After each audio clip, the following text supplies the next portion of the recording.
देखिए, यात्रा तो कोई भी निकाल सकता है, लेकिन यात्रा की सुरक्षा और कोई वो ना हो, सरकार की जिम्मेवारी है। हमारे को यात्रा से कोई एतराज नहीं। जैसे पहले जो है विफल हो गई सरकार, ये विफल सरकार है, नॉन परफॉर्मिंग गवर्नमेंट।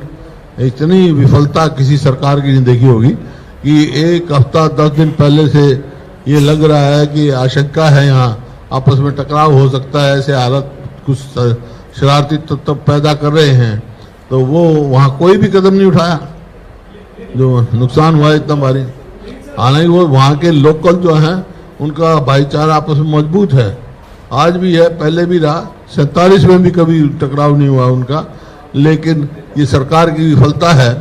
या और इसी वास्ते हमने कहा है कि भाई कम से कम हाई कोर्ट के जज के अंतर्गत ये जो है जुडिशियल इंक्वायरी बिठाई जाए, ताकि पता लगे कि विफलता है या जानबूझ के किया है या किसकी साजिश है। साजिश का तो पता लगे, सरकार कहती है सोची समझी साजिश थी, तो कौन पता करेगा किसकी साजिश है, बताओ। ऐसा है, मैंने बताया ना, वो कल ही बात हुई थी, मैंने उठाया था ये मुद्दा, तो स्पीकर ने कहा कि गवर्नमेंट के कमेंट्स के लिए भेज रखा है। तो ये प्रोसीजर है, वो कल देखेंगे हम सोमवार को क्या फेट होगा, उसके बाद मुझे मुद्दा पूरा उठाया था हमने, लेकिन स्पीकर ने कहा गवर्नमेंट के कमेंट्स के लिए भेज रखा है वो अर्जेंट मोशन। अब अभय सिंह जी को भी ये समझना चाहिए कि कुछ प्रक्रियाएं होती हैं, जब स्पीकर ये कहता है कमेंट्स के लिए भेज रखा है तो इंतजार करना पड़ेगा सोमवार तक।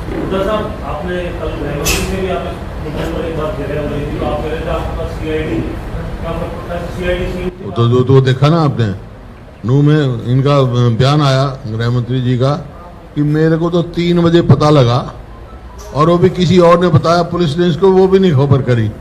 तो जिसकी ना आंख है ना कान है, ऐसे महकमे का मंत्री बने बैठे हैं।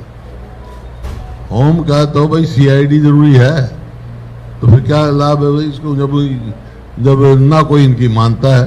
अब जब होम मिनिस्टर ये कहे कि प्रदेश में इतना वो हो गया, इतनी गाड़ियां जो हुआ न्यू में दिखाया, और इनको 3 बजे पता लगा, वो भी पुलिस से नहीं पता लगा, तो इससे ज्यादा और क्या विफलता, इससे ज्यादा विफलता क्या हो सकती है। यही तो मांग रहा हूं ना मैं, हाई कोर्ट के जज की जुडिशियल इंक्वायरी, यही मांग रहा हूं भाई। क्या है ये जो इनके बयान आए हैं मुख्यमंत्री जी के, ये सोची समझी साजिश थी, तो किसकी साजिश थी बता लगेगा ना। ये कौन कौन साजिश था, या कोविड का फेलियर था, या कोई ऐसी जानबूझ के की गई, ये सब पता लग गया। पूरा प्रबंध होता था, कभी हमारे यहाँ तो ऐसे दंगे फिसाद हुई नहीं, सरकार तो दंगों की सरकार है। हमने तो कह रखा है OPS हम लागू करेंगे, कांग्रेस सरकार आ गई तो पहली कैबिनेट में फैसला हो जाएगा, जैसे हिमाचल में किया है। हिमाचल में लागू होगी, राजस्थान में लागू होगी, छत्तीसगढ़ में लागू होगी, तो यहाँ लागू करने की क्या दिक्कत है भाई। देखिए हैं, चार्जशीट लगी होगी है उनके खिलाफ, तो वो और भी जो वकील इस बात को कोर्ट में करेंगे इस बात को, लेकिन जो आज चार्जशीट दी है उसके आधार पर मैं कह सकता हूं कि संदीप सिंह जी को नैतिकता के आधार पर इस्तीफा दे देना चाहिए तुरंत, और नहीं तो मुख्यमंत्री को उनका इस्तीफा मांग लेना चाहिए। मैं तो अभी मांग रहा हूं, मैं तो अभी कह रहा हूं नैतिकता तौर पे, पहले भी कहा था मैंने, जब ये हुआ था उस टाइम भी कहा था, अभी यही कहा है। अब तो चार्जशीट दाखिल होगी ना, तो अब मैं कह रहा हूं अब तो तुरंत इस्तीफा दे देना चाहिए उनको, और या मुख्यमंत्री जी को इस्तीफा मांग लेना चाहिए।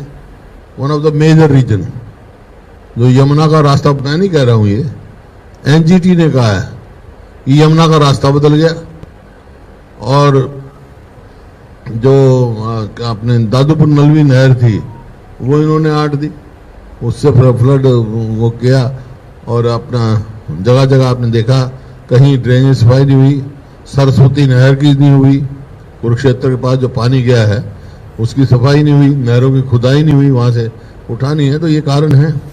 और माइनिंग का तो ये आप समझ सकते हो, कुछ नॉर्म्स होते हैं कि इस तक माइनिंग होती है, जब उससे ज्यादा गहरा चला जाता है तो कई कई एकड़ जमीन ही बह गई, और इसी वास्ते जमुना का रास्ता बदल गई। जो रुख यूपी की तरफ होता था वो यहाँ पर हो गया यमुना का। 3 दिन का जो सेशन चल रहा है, अब आपके बहुत ज़्यादा मुद्दे हैं, क्या कुछ पॉसिबिलिटी है? हम तो कहेंगे, हमें तो बीएससी की मीटिंग में भी कहा था मैंने, और इसी बात है जब स्पीकर साहब कह रहे थे बीएससी की मीटिंग की रिकमेंडेशन है, मैंने खड़ा होकर पूछा था उनसे, भाई ये क्या यूनानिमस है? नहीं, क्योंकि मैंने उसको डाइसेंट किया था और समय मांगा था। हाँ, कल हुआ तो था वहाँ मीटिंग हाउस में, तो बात हुई थी जब मैंने क्वेश्चन किया। देखिए, विफल सरकार है, विफलता के यही वो होते हैं कि कोई इम्प्लीमेंट नहीं हो बात। इस जनसंवाद का क्या मायने है? जनसंवाद तो यहाँ पे यहीं से पोर्टल चला लें, वहाँ तो आदमी जो सिक्योरिटी के होते हैं सारे हैं, नू में जो हुआ वो भी है और भी हैं, सारे हैं। जो आज कानून व्यवस्था की जो आप देख रहे हैं कि क्राइम रेट जो है, एनसीआर की रिपोर्ट जो है, हम ऊपर के 2-3 स्टेटों अपराध में पहुंच गए हम, ये होंगे। और हरियाणा जो है सबसे ज्यादा असुरक्षित प्रदेश माना गया है, ये एसपीओ की रिपोर्ट है। एसपी वो तो मेरी रिपोर्ट नहीं है ना, वो तो प्रधानमंत्री की वो है, एसपीओ की सोशल परफॉर्मेंस उसकी इंडेक्स की है, सोशल प्रोग्रेसिव इंडेक्स जो है एसपीआई की रिपोर्ट है, उसमें हरियाणा को सबसे ज्यादा देश में सबसे असुरक्षित प्रदेश हरियाणा को माना गया है। मेरे पास रिपोर्ट है, मैं दिखा दूंगा कल। है?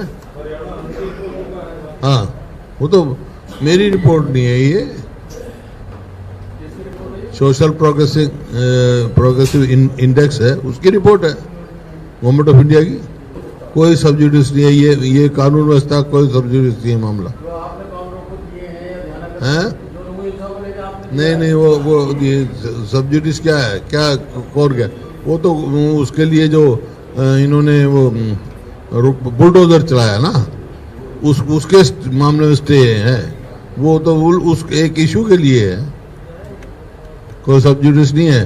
जो वहाँ कानून व्यवस्था फेल हुई, सरकार फेल हुआ, वो सब्सिडीज थोड़ी है, वो तो बुलडोजर के खिलाफ जो इन्होंने कोई हाई कोर्ट ने स्टे दिया है। क्योंकि कोई भी हो, कानून जो है, कानून को अपना काम करना चाहिए। कोई इलीगल बिल्डिंग है तो उसको नोटिस देना चाहिए। तो यही सवाल वहाँ है, नोटिस दिए कि नहीं दिए, ये नहीं है कि भाई किसी कौन विज साहब फिर वापस भी तो आ गए हैं, वापस भी आ गए ना। मुख्यमंत्री नहीं, मुख्यमंत्री जी लाए बुला के उनको, मैं तो कहा तो बुला लो, कोई बात नहीं, बुला लो, क्योंकि ऐसा है। मैंने कहा भैया इनके बगैर हाउस में शोभा नहीं देता। देखो ना, विज साहब का हाउस में रोल है, जब कोई आदमी मकान अच्छा बनाता है तो एक काली हांडी रख लेता है ताकि टोक ना लगे। ये नहीं होंगे तो हमारी विधानसभा को टोक लग जाएगी, इस बात से उनका होना जरूरी है।